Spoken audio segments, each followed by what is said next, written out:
உலகத்திலேயே இந்த இந்தியாவிலேயே விவசாயிக்கு இலவச மின்சாரம் கொடுக்கப்பட்டது தமிழகத்தில் தான். பெண்களுக்கு சம சொத்துரிமை கொடுக்கப்பட்டது தமிழகத்தில் தான்.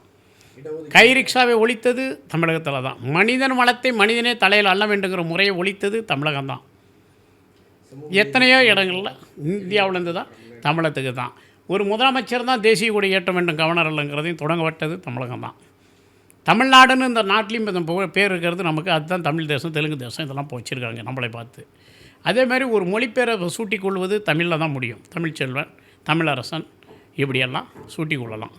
இப்படி பிரசிக்கப்பட்ட மொழி நம்மளுது. இப்படிப்பட்ட இந்தியாவுக்கு என்ன தேவையான அரசியல் வேணும்னு நீங்கள் கேட்டிங்களா?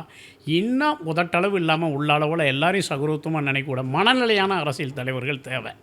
மக்களை பிரித்து பார்க்காம, மதங்களாக இருந்தாலும் மனிதநேயத்தோட பேசுகிறத சொல்லணும், செய்கிறத சொல்லணும்.